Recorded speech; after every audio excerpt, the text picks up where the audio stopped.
we'll open for Q&A session. So our next speaker, yang berusaha, Mr. Daniel Boy, currently is Country Manager Esri Malaysia. I suppose not only representing Esri Malaysia, but also the global Esri, which is based in USA, and mentioned also by Yang Bagai Dato' Mahali. The big boss is Jack Benjamin, the president of Esri Global. So briefly on his biodata, so Daniel Boy joined Esri Malaysia since 1990, and he is among the GIS pioneer in Malaysia with 22 years of impressive track record by contributing effort in many national geospatial data infrastructure for Malaysia, which is for MACD in particular. All the initiative done in MACD, I think not to promote Esri anyway. So some of the software is from Esri, of course. They are the pioneer in GIS. And also some other government geospatial project, mapping, cadastre, and some other GIS project in the country. And most of the users using Esri software in their GIS application. So Daniel Boy, he obtained his master's degree in engineering science, computer science from University of New South Wales, Sydney, Australia. So with that short introduction, I hand over the floor to you, Mr. Daniel. So he will be talking or share on the title of Geo-Information, Key to Effective Innovation.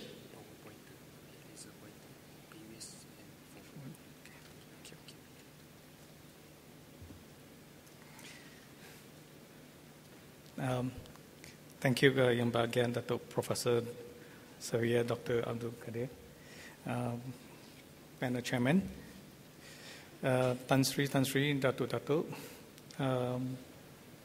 honorable guest speakers and organizing committee of the NG's 2012, ladies and gentlemen, a very good morning. Firstly, I would like to thank the NG's 2012 organizing committee for having invited me and giving me this opportunity to speak to you on this wonderful seminar, where there's a great focus and attention on geospatial technology that interests many of us like-minded people here this morning.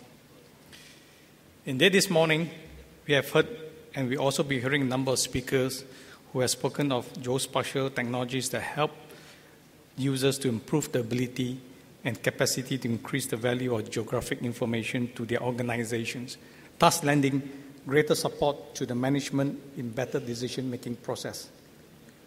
We have also heard about the importance of geographic information and its potential and impact on the government's National Transformation Program.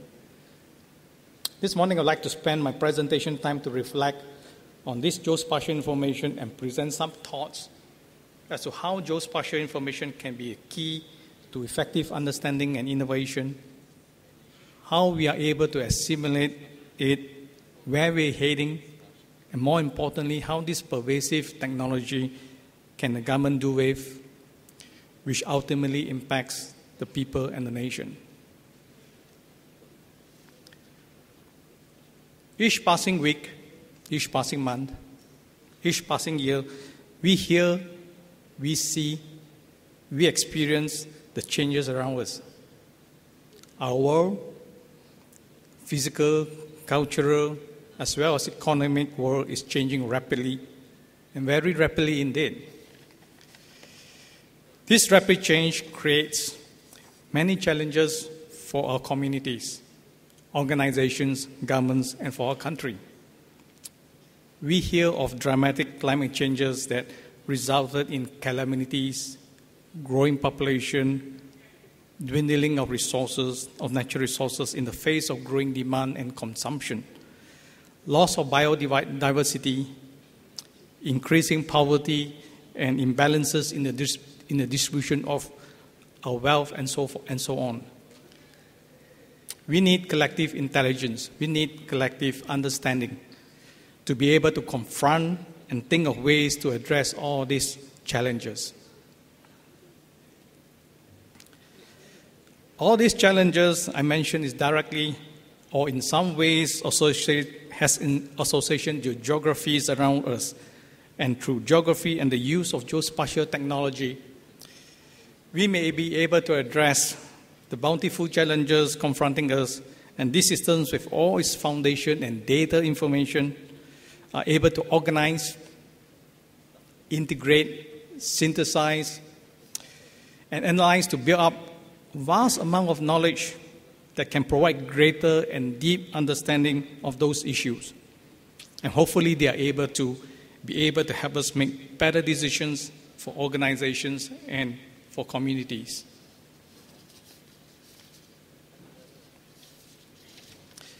Many of you already have these systems in place and already successful in deploying them across organizations in your projects and your missions. Some of these are in the natural resource management, which we have heard some this morning mentioned by some of the speakers. We have seen disaster response projects applied in defense and national security, biodiversity and ecosystem conservation, and so forth. And your work provides the evidence of this successful use of geoinformation and geospatial systems. I want to start off something this morning that talks about maps, that tell stories. Maps that are important for decision making, and while many of us make maps, some of the maps don't really tell much stories. They are just documents, and they are not, sometimes may not be necessarily well designed or well thought out. I like to call this Geo-Information products, which is a code word for maps. And I think in the design, that's a key to this magical word we talk about understanding and innovation. Good information products require good design. Maybe that's the crux of what I want to talk this morning. That means understanding the issue, working with the people to understand what's on their minds, what the basic issue actually is, then figuring out what the appropriate information and data that is needed to support the product. And do all the analytics and the manipulation of the data and combine the data and whatever it is we use. And then, of course, apply the magical component of a great design. A very compelling design that helps us tell the story. So the words of here we use are very interesting. Good products, information products that help us understand are key to action, and they support action. Good information products are timely. Let's take an example. Let's take a look at an example here. This is a map done by NOAA. It's a tsunami forecast that hit Japan some time ago. And NOAA, as an agency, has this template around in the office. And what they do is they use it and just gather lots of this layer information, pour and place into this template. This template helps to save lives. This template will show the activities of tsunami forecast hour by the hour and what's going to happen. So this map helps us to be able to evacuate areas and help save a lot of lives. Thus help us to understand the whole dimension of a map, a good information product. Good information products are timely. However, 2 or 3 days a week after this map has been produced, while this product is interesting, it is no longer valuable. Such timely information helps us understand and support action. Good information products helps to disseminate knowledge. Here's another map that was done from Japan, and it was not disseminated. This is a place, I think many of you know, of the Fukushima plant and the nuclear radiation that came out of it. Many of you have probably read that the 4-kilometer region around Fukushima was evacuated. But clearly, this map makes it clear that beyond the 4-kilometer region, something like between the 10-kilometer and the 15 or 20-kilometer, radiation up here has plummeted and got into the food, milk, and water supplies and ruined a lot of people's lives. It hasn't shown up entirely, but absolutely this type of radiation. But this map was not communicated for 4 months. The poor guy who helped to make this map product, though it's not a secret, he didn't really get out of the office. So perhaps if it is known, perhaps the leader or the Prime Minister of Japan may have lost his job. So I would simply say that good information products disseminate knowledge quickly. Good information, another dimension of good information products is they communicate importance. These hotspots of biodiversity in South Africa illustrates the importance of certain geography versus others, conservation versus development.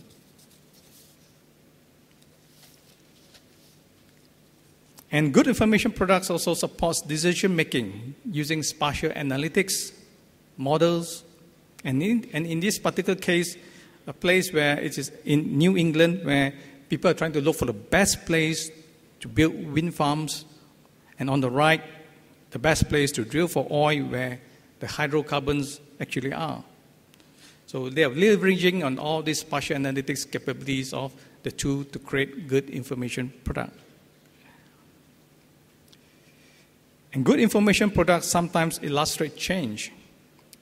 On the left, the Landsat picture shows land use change over the last 4 years, and on the right, a much more dynamic picture showing climate change dynamically over North America over a particular season, and sediment change results in building a dam.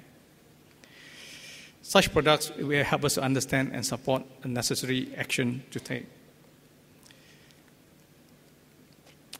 Like in Haiti, where sometimes the governments or some governments provide aid funding over some time when there was a disaster, earthquake disaster, allocation of money is needed to be mapped to see where this money has gone to support this recovery efforts. On the left, an example of where we can look at government expenditure from, in the US, the Recovery Act, and on the right, versus where we should be spending actually money on issues like building schools, colleges, and education and healthcare facilities.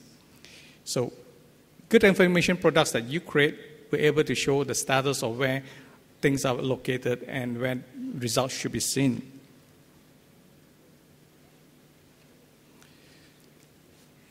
Good information products can sometimes show the future. Like here in Tanzania, where the very famous chimpanzee researcher Jane Goodall shows protected areas of villages on these maps. Just spent almost a lifetime to study the behavior and the life century of the chimpanzees. And on the right, where Oregon, a land use plan for Oregon, what the future holds for them, where it can be designed and see the impact of those planned design. And we have a map that shows about illegal immigrants crossing a particular border and predicting where illegal immigrants are going to move. So it can be used to show some point in time. So in all, key points, good information products provides timely information, is able to disseminate knowledge, communicate importance, support decision making, illustrate time, show status and performance, and ability to show some future. In a way, all this helps to tell an effective story. So they are an effective storytelling frameworks, and we don't often think about this discipline. So today, this morning is about storytelling. So storytelling with maps is a pretty old discipline. Certainly, it also needing to be refreshed given the new technologies that's emerging. And we need to remind ourselves today that our maps communicate. What is it that we want to communicate? and connecting with the vision of what our leaders want to see at the executive level. What maps and what story do we really want to tell our leaders, and perhaps also our population, or our members of parliament, or leaders that could leverage on those maps and help to make a difference?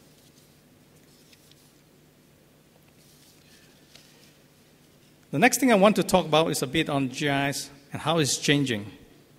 We know geospatial technology is changing, evolving technologies and sciences are dramatically expanding our capabilities, and for many of us, this should be one of the most exciting times of our lives. I'm seeing things that emerged that I couldn't dream of when some of us have started this a few years ago, many years ago.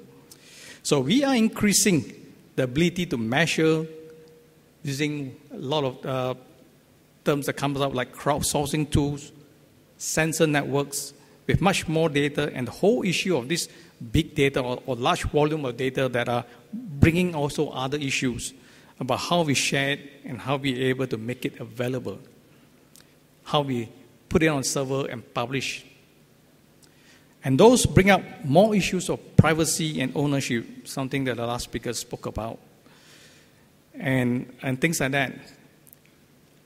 And amazingly, our computing power continues with the Moore's law to expand and dramatically grow with the whole notion of this cloud computing and software as a service computing environment. And these computers are getting connected physically with much bigger bandwidth. Pipes are getting larger, pipes are connecting to them, and also layering on top of all this is a whole dimension of what we call the whole dimension of social networking and collaboration across the world. And this is driving changes in science, changing how we see things, how we model things, how we analyze things, and how we collaborate. The whole world of collaborative sciences is emerging, and also GIS in its own way is also opening up. It's becoming easier and more embedded, more online, and it's more interoperable with other tools. And we're going 3D and multi-dimension and integrating real-time information.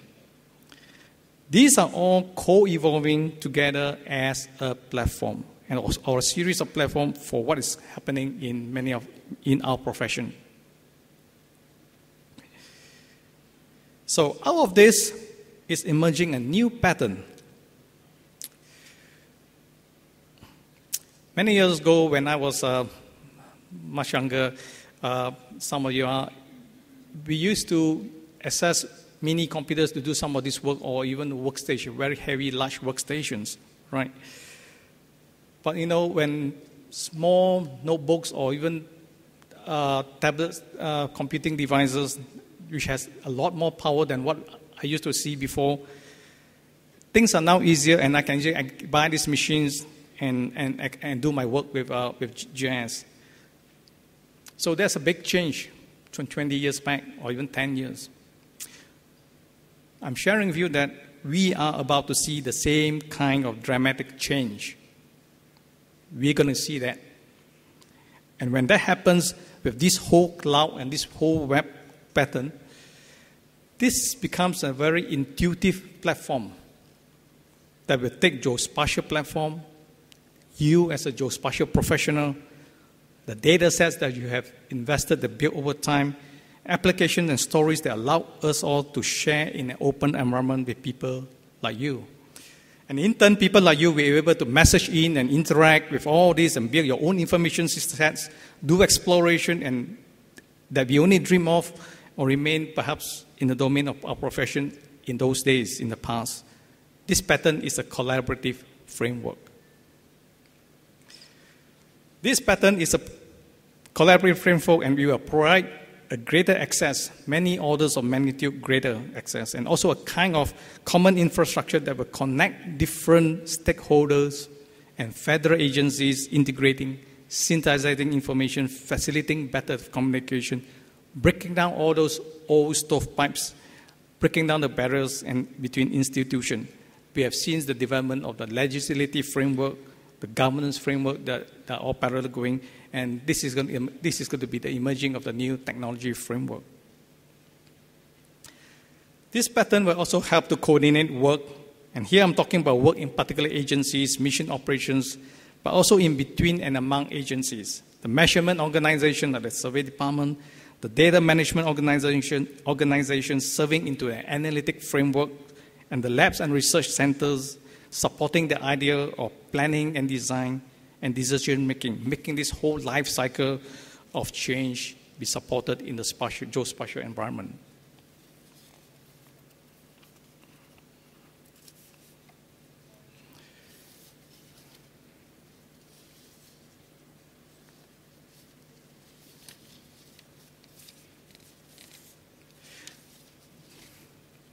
And over the last several years, the adoption of this platform, the adoption of this technology is starting to take hold in the federal government under the mantra of geospatial platform. The federal government at large, given the guidance of agencies here like in Malaysia, here like MACD and JUPAM, statistics, remote sensing, and so forth, are scheming this environment for sharing the content and the catalogs and making the information available in easy-to-use environment, linking back to large databases that empower these services. Though, as mentioned, the online services are still low, there's only one way to go and go up and increase. This platform will support many kinds of policies, the kind of vision that supports policy initiatives like employment, citizen engagement, and a more open government, and to do more with less. And the things we hear from our government leaders when they want to drive better efficiency and make government a more responsive organization. So this platform will support the government's national transformation program very effectively, and it helps to empower them to do so. I got a short time. I'd just like to share something of what our work is all about. I want to talk about how SG is trying to enable some of that drive that has to do specifically with some of the tools, some of the work efforts, and some of the things that, frankly, you pay us through our software to achieve.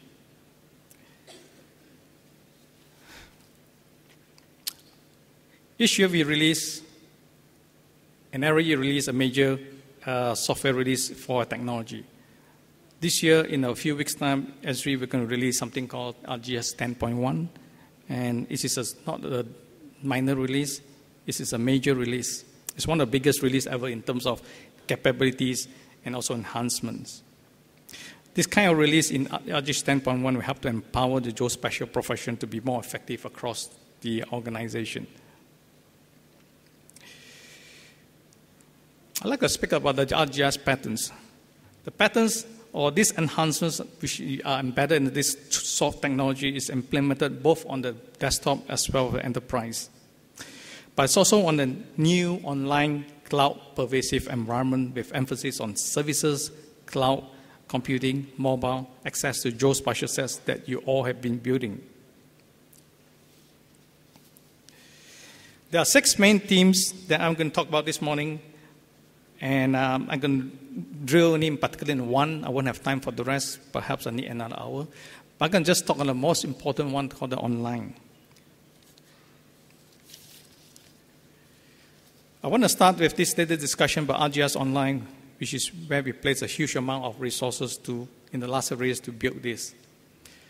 RGS Online is the name, and it's a cloud-based system that can be deployed either in an online environment or on-premise back in your office. It has two major teams. One is geospatial content management, and the other is the mapping access to that content.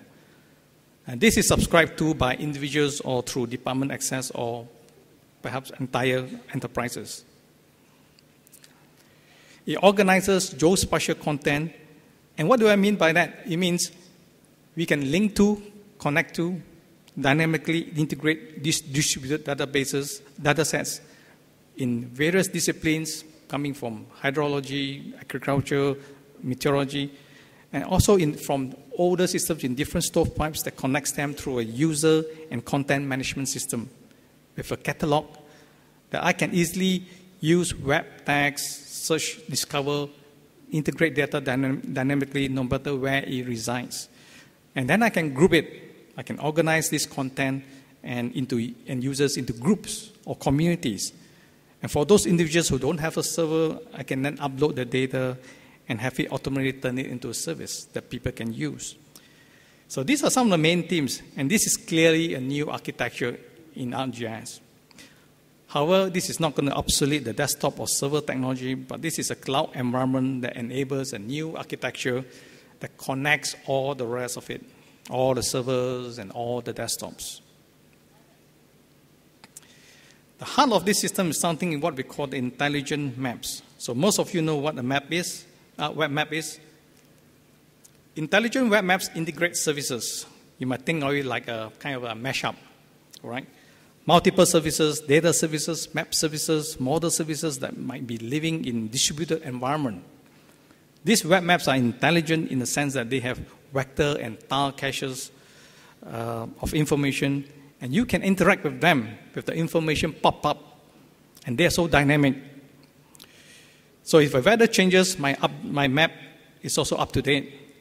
And if the traffic changes, and if the intelligence changes, they're always up to date. So it points us back to the measurement environment using REST services or the REST services that have been provided. And this can be kind of transactionally or changing all the time. We can integrate temporal data, and I can see intelligent maps through time. And I can drag and drop this information into a spreadsheet, and I see update comes alive. You can annotate it right on the map, sketch it on them, and do what you call geo design or planning. And you can bring out a beautiful map that can be interpretive, that can tell a good story, and can lay out a plan and quickly assess, evaluate the consequences of the plan that you just designed. So this new publishing map and data environment. So going back where I mentioned before, good information products are very important to design. And this new discipline of intelligent web maps, this new publishing platform means that we are able to apply this thinking exercise to figure out what are the information products that people need and want, and be able to make decisions. I'm just about to finish, a few more slides. So intelligent maps are not limited to an application. And this is an important slide that I'd like to convey.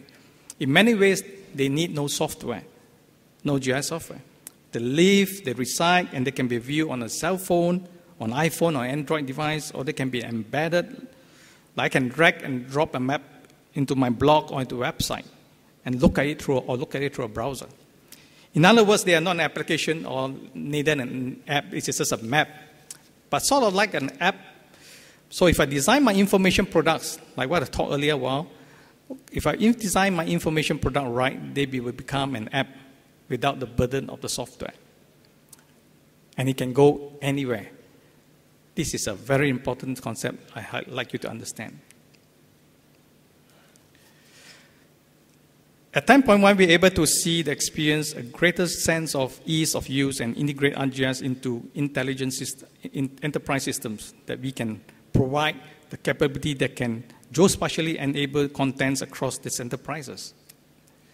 We can easily connect and bring GIS data into Microsoft SharePoint and Microsoft Office under Excel, and have business intelligence like IBM's Cognos to connect maps services provided by ArcGIS, and in particularly when, let's say, sales opportunities are very much geographically associated with CRM assets, and be able to discover and explore patterns in our customers' behavior interacting with these various geographies, location. So just about to wrap up, I talked about those 6 themes. I'd like to welcome all of you to join us in our 16 user conference where we can tell a lot more about all these exciting stories. I'm sure you would like to miss all this excitement.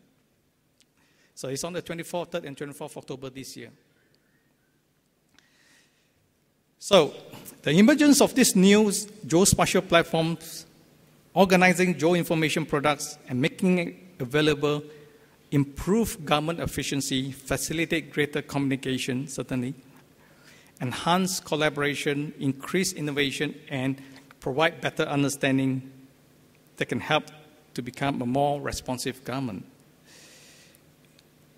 You know, your work continues to provide the evidence of all this. With this, I'd like to thank you for your kind attention and for your valuable time this morning to provide me the opportunity to share with this short but very important message. Thank you.